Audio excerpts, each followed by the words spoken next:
बेटा, इंस्पेक्टर साहब, मेरी वाइफ है, वो अरेस्ट क्यों किया?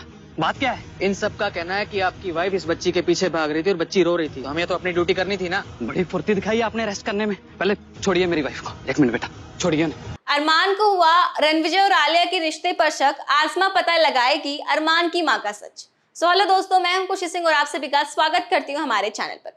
उड़ारिया सीरियल के आने वाले एपिसोड में हम यहाँ पर देखेंगे कि आसमा को शक हो चुका है अरमान की मां पर। उसे लगता है कि अरमान की मां जरूर उससे कुछ ना कुछ छुपा रही है।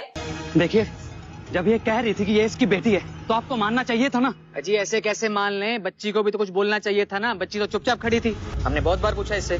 देखिए, ये मेरी वाइफ है और ये हमारी बेटी। आई बात समझ? आसमा बेटा, आप सच बताओ, ये आपके पेरेंट्स हैं? और उसे ऐसा भी लगता है कि ये जो भी चीज वो छुपा रही है वो रणविजय से कनेक्टेड है या रणविजय से जुड़ी हुई है। और जैसे कि आपको पता है कि रणविजय जो है यहाँ पर वो अरमान का सगा भाई है और बचपन में उसकी माँ ने उसे छोड़ दिया था सड़क पर। तो ये बात जो है इन दोनों को आपस में पता है। और मैं क्या, सत श्री अकाल इंस्पेक्टर साहब। आरवी जी, आप? हाँ जी, क्या हाल है? बढ़िया जी। ये बच्ची इन्हीं की है, इन्हें मैं जानता हूँ। बच्ची पुलिस लेके डर गई होगी तो कुछ नहीं बोली। ये देखिए हमारी फैमिली फोटो। तो दोस्तों, अब आगे आने वाले एपिसोड में देखना काफी दिलचस्प होगा कि क्या रिएक्शन होगा जब सभी को ये सच्चाई पता चलेगी। वहीं आगे आने वाले एपिसोड में हम ये भी देखेंगे कि रणविजय और आलिया के बीच में जो है नजदीकियां बढ़ती हुई दिखाई दे रही है।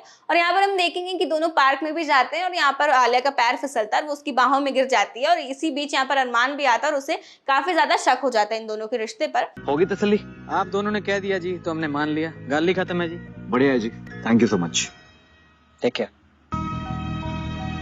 और अब आगे आने वाले एपिसोड में हमें ये भी देखने को मिलेगा कि यहाँ पर सभी घर वाले जो हैं मिलकर ये शॉपिंग करने जाएंगे अरमान और आसमा के लिए। इसी बीच यहाँ पर रणविजय और आलिया जो है वो ट्रायल रूम में फंस जाते हैं क्योंकि वहाँ का गेट जो है वो खराब होता है और यहाँ पर अरमान इसी बीच यहाँ पर पहुंचेगा और उसका शक जो है वो कंफर्म हो जाता है। लेकिन यहाँ पर आसमा जो है उसका शक दूर करती है और यहाँ पर जब हम सीसीटीवी देखेंगे यहाँ पर हमें पता चलता है कि ये इन दोनों ऐसा कुछ नहीं था इन दोनों के बीच में, बल्कि गेट का इशू था। गेट की वजह से दोनों अंदर फंस गए थे और यहाँ पर अरमान को अपनी गलती रियलाइज होगी और यहाँ पर आसमा से सॉरी भी बोलेगा। तो दोस्तों, आगे आने वाले एपिसोड में एक एक्साइटिंग ट्रैक भी देखने को मिलने वाला है जहाँ पर हम देखेंगे कि मेहर जो है वो अरमान से अपने बारे में पूछेगी कि वो कहाँ पैदा हुई थी और कब पैदा हुई थी। तो दोस्तों, क्या आप भी मेरी तरह आने वाले ट्रैक के लिए एक्साइटेड हैं? तो ये हमें कमेंट सेक्शन में जरूर बताएं और ऐसे ही अपडेट के लिए बने रहे हमारे चैनल के साथ।